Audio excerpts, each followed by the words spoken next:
जो हमें सीखना है आज की क्लास में। उसके बाद अगर आप क्वेश्चन 1 को भी देखें 2 को भी देखें, वो कर क्या है, Let us show that if a sequence of values given by the iterative formula this converges, then it converges to A, और A का जो आंसर है वो बताएंगे आप। Similarly यहाँ पे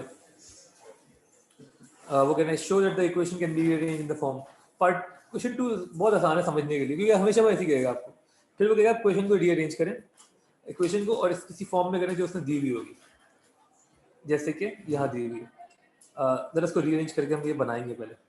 x पावर 5 माइनस 3x, यहाँ में अगर आपकी अलजेब्रिक अंडरस्टैंडिंग और मैनिपुलेशन जो आपको आती है ऑलरेडी वो यूज होगी। तो x power 5 minus 3x cube plus x square minus 4।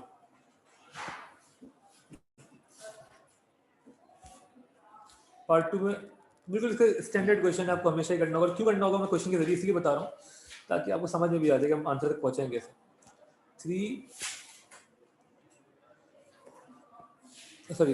x power 5 minus 3x cube plus x square minus 4।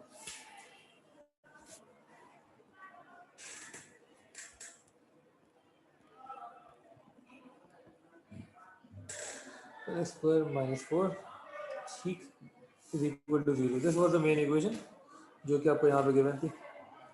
इसको आपने कन्वर्ट करना है इस फॉर्म में, x is equal to root cube 3x। तो क्यों करना है कन्वर्ट, मैं समझाता हूँ आपको ज़रा। x is equal to root cube 3x plus 4 over x square minus 1।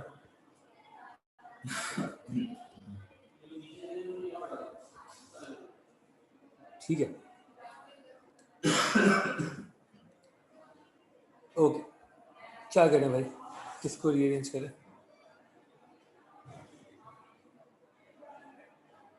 कैसे बनाएंगे यहाँ तक?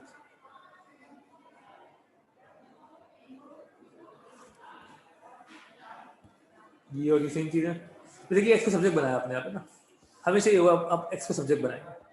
अच्छा, और कैसे बनाएंगे? उस फॉर्म में बनाएंगे जिसमें इन्होंने बोला हुआ। ठीक है, सब्जेक्ट बनाने के 2-3 तरीके हो जाएंगे आपके पास क्वेश्चन में। यहाँ पे भी आप मल्टीपल वे में सब्जेक्ट बना सकते हैं, लेकिन आपने उसी फॉर्म में बनाना है जिस फॉर्म में इन्होंने कहा है। इन्होंने जिस फॉर्म में कहा है उसमें मेरे ख्याल से इन्होंने ये किया है कि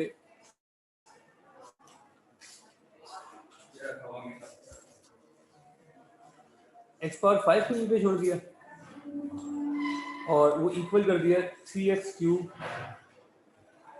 plus plus 4 minus x square. ये ज़रा सा आपको यहाँ पे समझना पड़ेगा क्या कर रहे हैं ये लोग। बिल्कुल वैसे ही सब्जेक्ट बनाना जैसे इन्होंने कहा। ठीक है, तो एक्स पावर 5 को सब्जेक्ट बनाया हमने। ऐसा क्यों किया हमने? क्या क्यूब को सब्जेक्ट बनाते वहाँ तक पहुँच नहीं पाते। ठीक है, फिर उन्होंने ये किया कि एक्स क्यूब और एक्स स्क्वायर अलग अलग रखा है। ये मुझे दिख कैसे रहा है कि मुझे दिख रहा है 4 के नीचे एक्स स्क्वायर है ना। ठीक है, तो 4 को डिवाइड किया गया है एक्स स्क्वायर से। 4 को डिवाइड किया एक्स स्क्वायर से, तो मैं एक्स स्क्वायर अलग कर रहा हूँ। सिमिलरली 3x क्यूब को जब आप एक्स स्क्वायर से डिवाइड करेंगे 3x बचेगा, और ये जो एक्स स्क्वायर बचा हुआ है इसको जब एक्स स्क्वायर से डिवाइड करेंगे तो 1 बचेगा। तो ये चीज़ आपने ट्राई करनी है, एक्स स्क्वायर को भेज दें 3x cube upon x square plus 4 upon x square minus x square upon x square. तो ये बेसिकली बचेगा आपके पास 3x plus 4 upon x square minus 1, और फाइनली आप रूट क्यूब कर देंगे तो एक्स की वैल्यू मिल जाएगी। ये रीअरेंजमेंट के आपके 1-2 मार्क्स हमेशा होंगे, वो आपको करके दिखाना पड़ेगा हर क्वेश्चन में। जैसे कि यहाँ तो हमने करके दिखा दिया आपको उसी फॉर्म में जैसे उन्होंने मांगा था, लिया है 3x plus 4 over x square minus 1। यहाँ पे तो अलजेब्रिक अंडरस्टैंडिंग आपकी यूज होगी, एक्स 4 ओवर एक्स स्क्वायर का, सॉरी। ठीक है, और सेम चीज़ होगी हर क्वेश्चन में। अगर आपको मैं दिखाऊं कि हमने क्वेश्चन नंबर 2 के साथ किया है, 1 में भी आप देखें सब्जेक्ट बनाया उन्होंने एक्स को। अच्छा, कि n+1 और n क्यों लिख के इसको छोड़ दें? अभी आप n+1 n को छोड़ दें, उसकी टेंशन ना लें। n+1 को हटाए तो x सब्जेक्ट बना हुआ है, x प्लस 6 ओवर एक्स का अंडर रूट, ये आप इसको भी बना सकते हैं। ठीक है, और इसमें भी देखें क्वेश्चन जो e power minus half x is equal to 4 minus square लिखा हुआ है, इसमें भी इन्होंने सब्जेक्ट बनाया है x को। n+1 को छोड़ दें अभी, आपने हमेशा x सब्जेक्ट बनाना होगा, n+1 और n का मतलब क्या वादा कर रहा हूँ, ठीक है। तो पहले क्वेश्चन 2 से सॉल्व कर लेते हैं, ठीक है। इसमें अच्छा कि n+1 भी नहीं लिखा इन्होंने, वो आगे लिखा होगा मेरे ख्याल से, नहीं लिखा, खैर ठीक है। 2 सबसे साफ सुथरा क्वेश्चन है, बाकी भी सिमिलर तरीके से करने, एग्जैक्टली सेम तरीके से करने, लेकिन जो फर्क है वो हम डिस्कस करते रहेंगे जैसे क्वेश्चन आएगा, ठीक है। सब्जेक्ट बन चुका है, सब्जेक्ट हमेशा आप बनाएंगे। उसके बाद पार्ट 3 में जो हमें रूट फाइंड करना है वो कैसे करेंगे, उसने बोला हुआ क्या, use an iterative formula based on the rearrangement to determine the positive root correct to 2 decimal places, give the result of each iteration 4 decimal places. हमेशा इन्होंने ऐसे कहा होगा, आप देखें, use iterative formula to determine this root, हमेशा iterative formula आप use करेंगे। आइटरेटिव फॉर्मूला क्या है बेसिकली आपको बता देता हूँ, ये यही है, this is the iterative formula.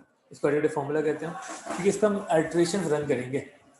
हो गया, अब जरा सोचें, अगर मैं पहले तो रीअरेंज में किया क्यों है उसकी लॉजिक समझें। अच्छा, यहाँ तक फॉलो कर रहे हैं सब, तो प्लीज एक ओके लिख के भेजें, कोई गुम तो नहीं होगा। यहाँ तक क्लियर तो ओके लिख के भेजें, मैं आगे समझा रहा हूँ। रीअरेंजमेंट में कोई इशू,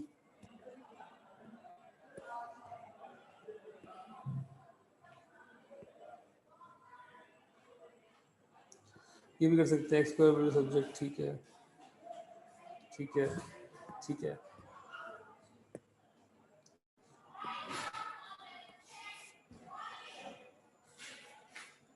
बिल्कुल ठीक है, ओके। पार्ट 3, अच्छा आपने इसको बनाया क्यों, अगर इसको सोचें, इसको लिखने का एक तरीका और होगा, मैथमेटिक्स में हम सब कुछ कर सकते हैं ना, सिंपल। मैं लिखूँ x minus root cube of 3x plus 4/x² minus 1, मतलब मैं इस पूरी चीज़ को जो भी मेरे राइट हैंड साइड पे उसको मैं ले आऊँ लेफ्ट पे और माइनस कर दूँ और बोलूँ इक्वल टू 0, ठीक है, सही है ना। जब ये वैल्यू जो कि सिर्फ x है और ये वैल्यू दोनों सेम होंगे, मतलब जो x की वैल्यू है वही इस पूरे की वैल्यू है, ये दोनों सेम होंगी, तब the answer would definitely be 0। और ऑब्वियसली जब आपका पूरे फंक्शन की वैल्यू 0 है तो आपको रूट मिल गया, मतलब कि हमें इन दोनों को सेम करना है। हमें कोई ऐसी वैल्यू चाहिए for which this right hand side is equal to the left hand side. अगर ये दोनों सेम है, इन दोनों की वैल्यू सेम आ गई है, तो मतलब कि आपको रूट मिल गया है। और क्योंकि लेफ्ट हैंड साइड पर सिर्फ x है तो वही वैल्यू आपका रूट है, कि x इक्वल टू वो वैल्यू हो जाएगी ना। हमें इन दोनों को सेम करना है, इक्वल करना है इन दोनों की पूरी वैल्यू को। जब सेम होंगे तो पूरा फंक्शन जो है वो 0 हो जाएगा, क्योंकि this minus this would be equal to 0, ठीक है। दिस माइनस ये पूरी चीज इक्वल टू 0 होगी। तो हमें बेसिकली इसकी और ऐसी x की वैल्यू चाहिए, we want a value of x for which this thing is equal to this thing. जब ये दोनों इक्वल होंगे तो मतलब कि आपको रूट मिल गया, और वही जिस वैल्यू पे दोनों इक्वल है वही आपका रूट होगा, क्योंकि वो x के इक्वल भी है ना, x equal to that value, और आपको रूट वही होगा। अब इन दोनों को इक्वल करना किस तरीके से, ये सोचना है आपने। उसके लिए हम रन करेंगे आइटरेटिव फॉर्मूला। अगर आप लोगों ने कंप्यूटर साइंस पढ़ी थोड़ी बहुत तो आपने आइटरेशन रन करना सीखी होगी वहाँ पर। आइटरेशन का मतलब बेसिकली ये होता है कि रेपिटेशन एक तरीके से, तो we will repeatedly do the same thing over and over, किस तरीके से वो अंदर देखते हैं। अच्छा, इस फंक्शन को जो हमारा फाइनल बना था उसको वापस लिख रहा हूँ, x equal to 3x plus 4/x² minus 1, और यहाँ पे रूट क्यूब। अच्छा, इंपॉर्टेंट है, अब जो हम बात कर रहे थे n और n+1 की, वो क्या है, राइट हैंड साइड पे जहाँ जहाँ x लिखा है उसकी जगह आप लिख दें n, जहाँ जहाँ x लिखा है उसकी जगह आप लिख दें n, उसके साथ लिख दें n, और लेफ्ट हैंड साइड पे आप लिख दें n+1। हमेशा ही करना है आपने, राइट हैंड साइड पे जहाँ जहाँ x है वहाँ n आएगा, लेफ्ट हैंड साइड पे n+1। क्यों आएगा मैं बताता हूँ, और अगर आप देखें जो इन्होंने दिया हुआ भी है वो भी यही है। देखिए राइट हैंड साइड पे x के साथ n लिख दिया, चाहे वो e की पावर में क्यों ना हो, और लेफ्ट हैंड साइड पे जो x है उसके साथ n+1। सिमिलरली क्वेश्चन नंबर 1 में भी था ऐसा, तो 2 है, राइट हैंड साइड पे जहाँ जहाँ x है वहाँ n लिख दिया, लेफ्ट हैंड साइड पे n+1।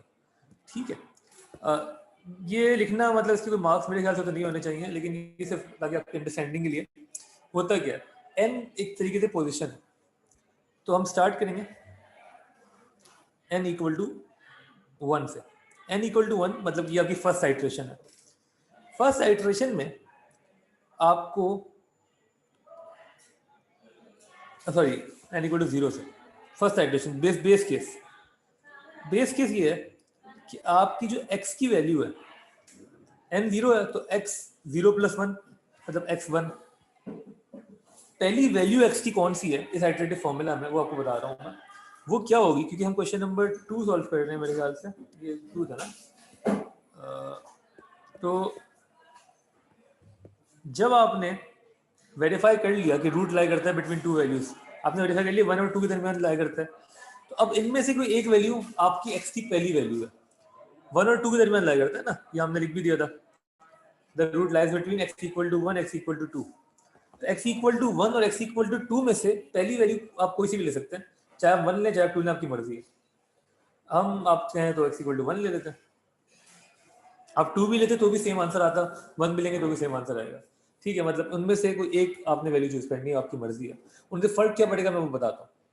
पहले तो आपने एक वैल्यू चूज कर ली, फिर कैलकुलेटर रख लें अपने हाथ में, सब कैलकुलेटर बहुत इंपॉर्टेंट है। कैलकुलेटर रख लें अपने हाथ में, क्योंकि ये पूरा जो हमारा सॉल्यूशन है ना, ये आपको मैं कैलकुलेटर से करवाऊंगा, आज ही खत्म करेंगे इसको। तो कैलकुलेटर में ये पूरी कहानी लिखे, ये राइट हैंड साइड वाली, under root cube 3x + 4/x², जहाँ जहाँ x है उसकी जगह लिख दें 1, मतलब ये हो जाएगा कैलकुलेटर के अंदर रूट क्यूब पूरा लिखें, इसको समझना है। ये कैलकुलेटर अरेंज करने अभी नहीं है आपके पास, तो ये कैलकुलेटर वगैरह समझ में नहीं आएगा। रूट क्यूब 3 इंटू x की जगह 1 + 4/1² -1।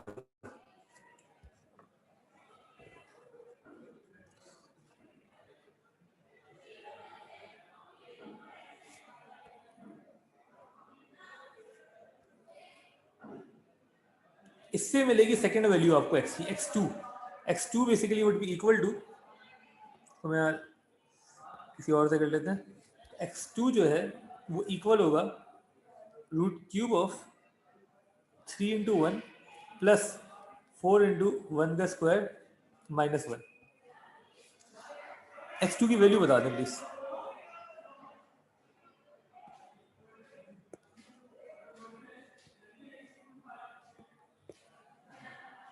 वन 1.817। अच्छा, इसमें ना इम्पोर्टेंट है कि आपने क्वेश्चन में जो बोला है, क्वेश्चन में उन्होंने बोला showed the equation can be rearranged in this form. उन्होंने बोला use an iterative formula based on this rearrangement to determine positive, सही है, give the result of each iteration to 4 decimal places. तो आपने x2 की वैल्यू बतानी है correct to 4 decimal places. उन्होंने बोला give the result of each iteration to 4 decimal places, तो x2 की वैल्यू बताएं 4 डेसिमल प्लेसेस। रिपीट कर देता हूँ। हमने क्या किया अभी तक, रीअरेंज किया, हम यहाँ तक पहुँच गए, तो पार्ट 2 आप सबने कर लिया था ना, आपने आपको समझ में आ गया। ये मैं आपको उसकी लॉजिक बता रहा था कि for the value where these two thing would be equal, आपको रूट मिल जाएगा, क्योंकि उस वक्त 0 आ रहा होगा सब कुछ। वो निकालने के लिए आप क्या करेंगे, आप इस सिस्टम बनाएंगे आइटरेशन का, जहाँ पे आप x की पहली वैल्यू कोई भी इनपुट कर देंगे, कोई भी सब मुराद वही है कि जिन दो के दरमियान रूट लाइक करता है। तो x equal to 1 x equal to 2 के दरमियान रूट लाइक करता है, तो आप लिख दें x इक्वल टू 1 पहली value, x equal to 1 is the first value. Second find करने के लिए क्या करेंगे, इस सिस्टम के अंदर 1 इनपुट करेंगे और आंसर बता दें क्या आ रहा है,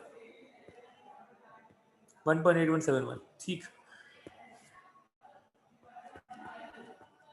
अब इम्पोर्टेंट है काफी, देखें। अच्छा, पहले तो उसको समझ लें हुआ क्या। अब देखें x, ये था x0, x1 था, ये x1 था 1, तो यहाँ पे x2 आ रहा है। अगर यहाँ x2 होता तो यहाँ x3 आता, x3 होता तो x4 आता।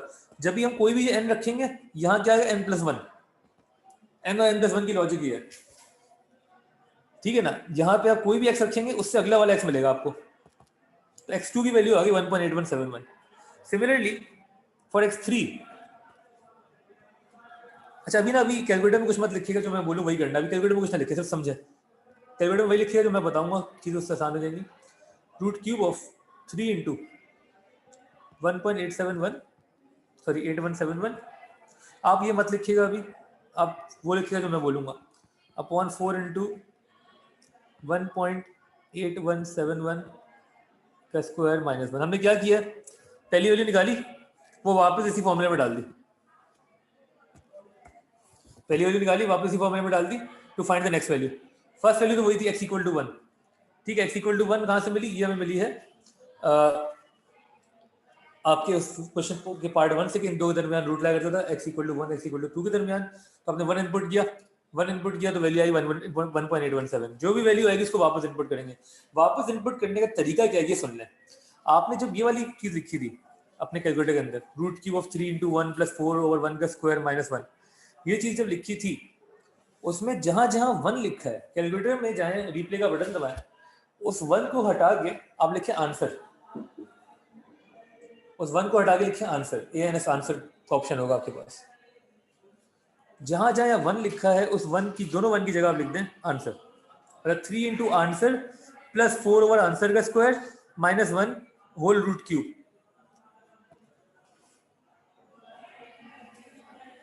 जहां जहां 1 लिखा है उसकी जगह आप आंसर लिख दें और मुझे दूसरा आंसर बताएंगे। आप 1.871 लिखेंगे तो वो अधूरा होगा, इनकम्प्लीट होगा। अगर आप सिर्फ आंसर लिखेंगे तो आगे की जितनी कहानी है सब इसमें इनकैप्सुलेट हो जाएगी, तो उसकी टेंशन नहीं लेनी आपने। और इसका फायदा एक और क्या होगा आपको अगली एडिशन में देखिएगा। इसका आंसर बता दें कितना आ रहा है, 1.7824, 4 डेसिमल से बताना है 1.7824, बिल्कुल ठीक है, बेहतरीन। अब आपने क्या करना है फॉर द फोर्थ आइटरेशन, अब मैं उसको पूरा नहीं लिख रहा, आप एक बार लिख के भी डायरेक्ट आंसर देना शुरू कर सकते हैं। अब आपने सिर्फ इक्वल टू का बटन दबाना है, आपने कुछ भी चेंज नहीं करना, क्योंकि वो अब ये वाला आंसर उसमें इनपुट हो जाएगा। इक्वल टू का बटन दबाएं और मुझे x4 की वैल्यू बता दें। अगर आपने वही काम किया जो मैंने बताया कि x की जगह आंसर लिख दिया, तो अब सिर्फ इक्वल टू का बटन दबाएं, आपको अगली आइटरेशन की वैल्यू मिल जाएगी। अब आपने कुछ भी चेंज नहीं करना, वही चीज सिर्फ एक बार इक्वल टू दबाएंगे, आपको नई x4 की वैल्यू मिल जाएगी। पूरा 4 डेसिमल 1.7765। ये सबको समझ में आई ये बात, ये सबसे इंपॉर्टेंट है। आपके लिए अब आसान हो गई चीजें, आपको दोबारा पूरा फॉर्मूला लिखने की जरूरत नहीं है। पहली बार फॉर्मूला लिखना है सिर्फ, उसके बाद आंसर से रिप्लेस कर देना उसको और फिर इक्वल टू दबाते रहना। 1.7765। नेक्स्ट बताएं x5 की वैल्यू।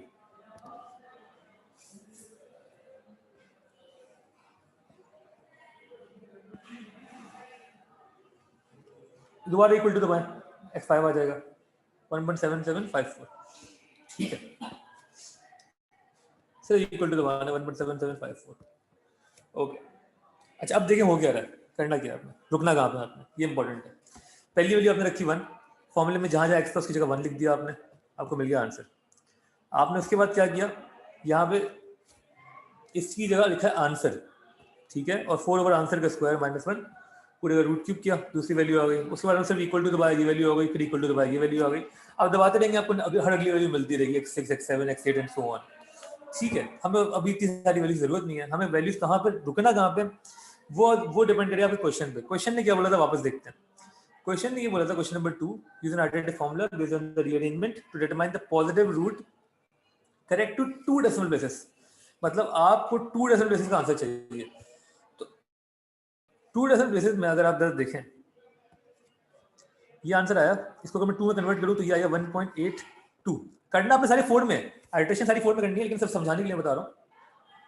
पहला आंसर था 1, फिर हो गया 1.82, फिर आंसर क्या हो गया 1.78, ठीक है। फिर आंसर क्या हो गया, ये दोबारा हो गया 1.78, फिर क्या हो गया 1.78। और आई एम 100% श्योर अगर आप दोबारा इक्वल टू दबाएं, एक बार दबाएं, तब भी जो आंसर आएगा वो 2 डेसिमल प्लेस से 1.78 ही होगा। आप 10 बार दबा के देखें 1.78 ही आएगा आंसर 2 डेसिमल प्लेस पे, उसके अलावा कुछ नहीं होगा। अगर आ रहे तो ओके लिख के भेज दो, नहीं आ रहे तो पूछें। आप इक्वल टू दबाते रहे, x6 की वैल्यू निकालें, x7 की वैल्यू निकालें, 2 डेसिमल प्लेस पे 1.78 ही रहेगा। अगर 1.78 ही रह रहा है तो मुझे ओके लिख के भेज दें।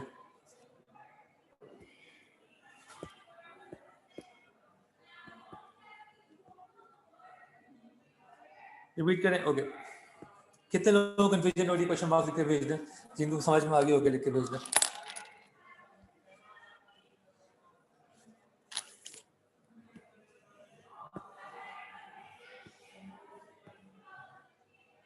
हमेशा 1 नहीं होगी, हमेशा वो वैल्यू होगी जो जिनके दरमियान रूट लाई करता है, any value between the two. जब 1 और 2 के दरमियान लाई करता था तो हमने 1 चूज कर लिया।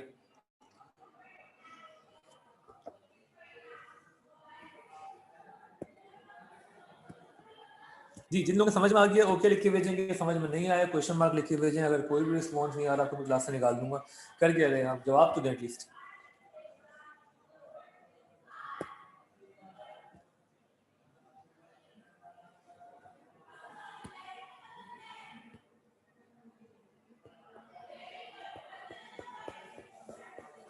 ठीक है, ओके रिपीट करते हैं। पार्ट 2 तक हम पहुंच गए थे। पार्ट 2 में हमेशा एक्स को सब्जेक्ट बनाएंगे, हमेशा सब्जेक्ट बन गया एक्स, दूसरी साइड में भी एक्स की फॉर्म में ही कुछ आएगा डेफिनेटली। ठीक है, राइट हैंड साइड पे जहां जहां एक्स लिखा हुआ एन लिख देंगे आप, लेफ्ट हैंड साइड पे जहां लिखा है उसको n+1 लिख देंगे। उसकी लॉजिक मैंने समझाई थी आपको। अगर ये फर्स्ट एक्स है तो यहाँ पे सेकंड आएगा, ये सेकंड होता तो ये थर्ड एक्स होता। मतलब जो भी वैल्यू एक्स की जहाँ आएगी उसकी अगली वैल्यू लेफ्ट हैंड साइड पे मिलेगी आपको। कैसे? पहली वैल्यू एक्स की आपने कैसे चूज करनी है? पहली वैल्यू आप कोई भी रख सकते हैं, वैसे आप कोई भी रख सकते हैं, लेकिन बेहतर है कि आप कौन सी रखें जिनके दरमियान रूट लाई करता है। अगर आप कोई भी रखेंगे आंसर वही आएगा। क्यों आएगा मैं बताता हूँ। आपने एक्स इक्वल टू 1 और एक्स इक्वल टू 2 के दरमियान रूट लाई करता है, ये प्रूफ किया था पार्ट 1 के अंदर। तो ये रहा between x equal to 1 x equal to 2, ये आपने प्रूफ किया था। ठीक है, तो आपने कहा चले पहली वैल्यू एक्स इक्वल टू 1 रख लेते हैं। अगर आप 2 भी रखते तो भी सेम आंसर आता। आपको बताता हूँ कैसे। फिर यहाँ पे जहां जहां एक्स लिखा है उसकी जगह आपने 1 लिख दिया। जो आपका फॉर्मूला था एक्स एन था ना, उसमें जहां जहां एक्स लिखा उसकी जगह 1 लिख दिया। सॉल्व किया, वैल्यू आई 1.8171। हम कह रहे हैं this is your second value of x. जब इसको हमने x2 लिखा है, फर्स्ट वैल्यू क्या थी एक्स की? वो 1 थी, जो कि हमने वहां से मिली जहां हमने वेरिफिकेशन की थी कि रूट इनके दरमियान लाई करता है। यहां तक समझ में आ गई कहानी? अगर यहाँ तक समझ में आई तो फैजान, खुशबख्त और राफे ओके लिख के भेजें। यहाँ तक कोई मसला है तो फिर क्वेश्चन मार्क भेजें, मैं इसको रिपीट करता हूँ। x2 तक वैल्यू समझ में आ गई है? x2 तक ठीक। तो उसके बाद क्या करना है आपने? उसके बाद आपने बेसिकली लॉजिकली तो ये करना है कि x2 की जो वैल्यू आई है वो आपने इनपुट करनी है दोबारा इन द सेम फंक्शन। जहां जहां x उसकी जगह x2 की वैल्यू लिख दें, मतलब 1.871 लिख दें, 1.8171 लिख दें। लेकिन मैंने बोला इससे बेहतर तरीका क्या है, क्या 1.8171 ना लिखें और आप यहाँ पे लिखें आंसर। कैलकुलेटर में आपके आंसर लिखा होता है ना ANS, तो मतलब x3 should be equal to root cube of 3 into answer. आप आंसर लिखें x की जगह, प्लस 4 ओवर आंसर का स्क्वायर कैलकुलेटर में -1।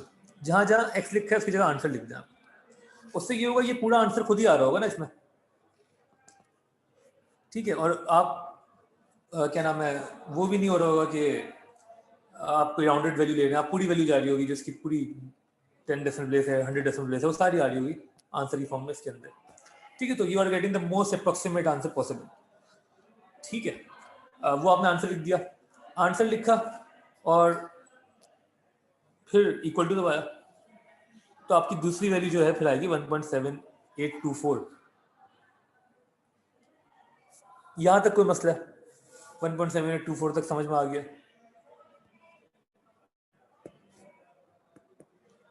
ओके यहां तक। उसके बाद आपने क्या करना है, क्योंकि आप आंसर लिख चुके हैं, आपका फॉर्मूला जो यही बन चुका है, this for any x n. मतलब कि अब आपने सिर्फ इक्वल टू दबाना है, सिर्फ इक्वल टू दबाएं, आपको अगली वैल्यू मिल जाएगी x4 की। सिर्फ इक्वल टू दबाएं, आपको मिल जाएगा 1.7765। दोबारा सिर्फ इक्वल टू दबाएं, आपको मिल जाएगा 1.7754। क्योंकि आपने फॉर्मूला पूरा कैलकुलेटर में रेडी कर लिया है ना। अब आप इक्वल टू दबाते रहेंगे, आइट्रेशन रन होती रहेगी, नई आइट्रेशन रन होती रहेगी, आपको अगला आंसर देती रहेगी।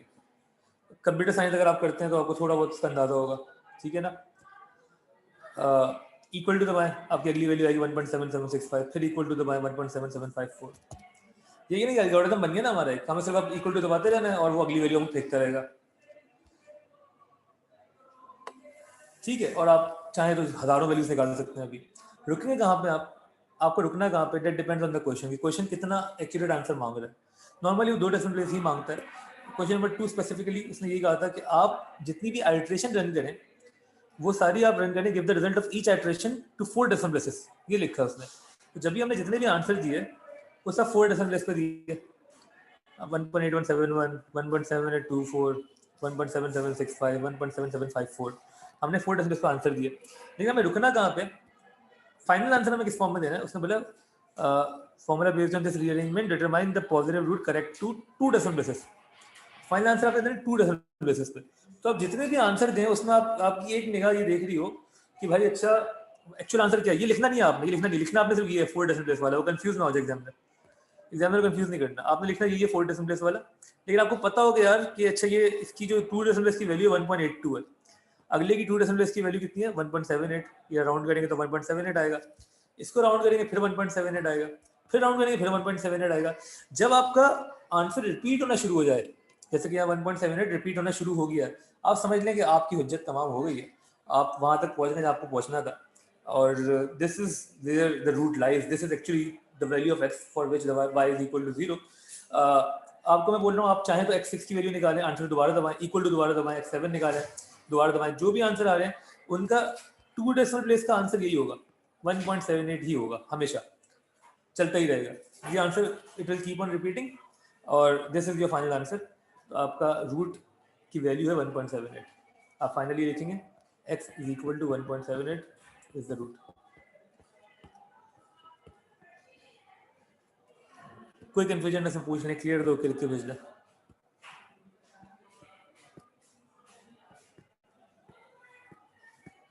ओके ठीक है फैजान, तैयब ठीक है, बेहतरीन, धानिया सही है।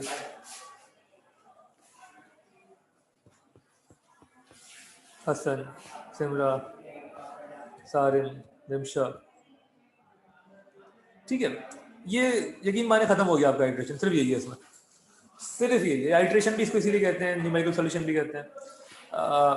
बाकी वो कभी स्केच स्केच करने बोल देगा आपको कि प्रूफ करें, वो तो मतलब वो वाली कहानी है जो मैथ्स में थोड़ी बहुत करता है। सिलेबस वाइज आप खत्म कर चुके हैं, और उसमें ज़रा सी मैं आपको और थोड़ी इन डेप्थ एनालिसिस दे दूँ। एक मैंने एक बात की थी कि you can start with any value you like.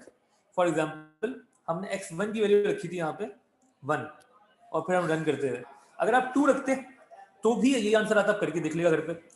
फर्क क्या होता है 1 और 2 में, हो सकता है कि 1 में आपको लगी है 5 आइट्रेशन, यहाँ तक पहुंचने के लिए 4 लगी है उसे, तो रिपीट यहाँ होना शुरू हो गया था, ये रिपीट हो गया था, तो चौथी भी रुक सकते थे आप, 4 आइट्रेशन में पहुंचे। 2 में हो सकता है कि आप 7 आइट्रेशन में पहुंचते, 8 में पहुंचते, मतलब कि फ्रॉम वेयर यूर स्टार्टिंग, वो सिर्फ ये डिटरमाइन करेगा कि how long will you take to reach the final answer, but you will reach the final answer definitely. आप x equal to 1, x equal to 2 की जगह आप लिखते x इक्वल टू 100, वहां से शुरू करते, पहली वैल्यू रखते x इक्वल टू 100, या आप रखते 1 मिलियन, या आप रखते 0.999, आप कोई भी वैल्यू रखते, any value would take you to the final answer using this method, क्योंकि मेथड इतना ऑथेंटिक है। ये आइटरेटिव मेथड जो हमारा, ये आपको हमेशा फाइनल आंसर तक पहुंचा देगा। फर्क क्या होगा बिटवीन ऑल द वैल्यूज कि how many iteration will you take to reach the final answer. अगर कुछ वैल्यूज हैं वो जल्दी आपको आंसर तक पहुंचा देंगे, कुछ देर से पहुंचाएंगे, आपको इतनी टेंशन लेनी ही नहीं है। वैसे जो तरीका आपको बता दिया गया है, आपको बस इक्वल टू दबाते रहना है बार बार, तो आपको अगली एडिशन देता रहेगा और आप इवेंचुअली फाइनल आंसर तक पहुंच जाएंगे।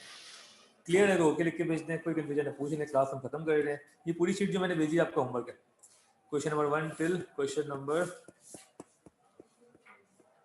5। ये होमवर्क कब तक ड्यू है, ये अच्छा सवाल है, अभी आप पूछेंगे। कल आपका क्विज है मेरे ख्याल से, कल कौन सा क्विज है सर? आपने कहा था कि अगले वेडनेसडे को होगा टेस्ट। ये तो मैं पता नहीं कब से कह रहा हूँ, 3 हफ्ते से कह रहा हूँ अगले वेडनेसडे को।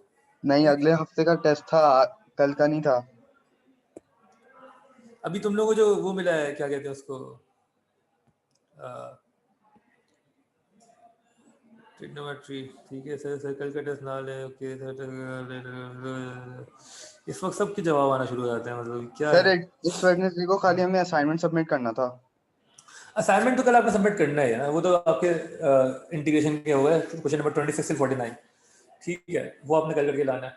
आइट्रेशन हमने कर लिया इसकी, मैक्सिमम जो इसमें शायद हमें एक क्लास और लगी, अगर आपकी कुछ क्वेरीज हैं वो देखने के लिए, चैप्टर वाला हो गया हमारा, ठीक है, आप कर लेगा इसकी क्वेरीज, क्वेश्चन भी। अच्छा, क्विज जो हमें लेना है, आप लोग फ्राइडे को आते हैं, आप लोग फ्राइडे को आ जाए क्विज लेना, क्योंकि हमने लेना तो इसी वीक है, वेडनेसडे नहीं होगा तो फ्राइडे होगा। कल फिर आपका होमवर्क ड्यू है, फ्राइडे को क्विज कर लेते हैं।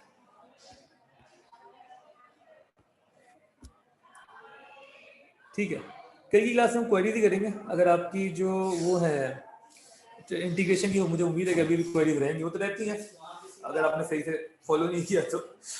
लेकिन सही है, अगर आप इंटीग्रेशन के क्वेश्चंस करके लिए हैं, क्वेरीज जो है कुछ रिमेनिंग हम कल डिस्कस कर लेंगे। क्वेश्चन 1 से क्वेश्चन 25 की क्वेरीज हम डिस्कस कर चुके हैं, जस्ट बाय द वे। 26 से 49 की हम डिस्कस करेंगे कल। आपने काम कंप्लीट करके लाना है, और इंटीग्रेशन हम खैराबाद करेंगे कल। उसको हम वापस सलाम करेंगे जब हम डिफरेंशियल इक्वेशन शुरू करेंगे, जो कि हम अभी नहीं करेंगे, क्योंकि अल्टरनेटिव फॉर्मूले के बाद मैं सोच रहा हूँ वेक्टर करा दूँ आपको, क्योंकि वो भी रिलेटिवली ईजियर ही है, अल्टरनेटिव फॉर्मूला भी आसान ही है।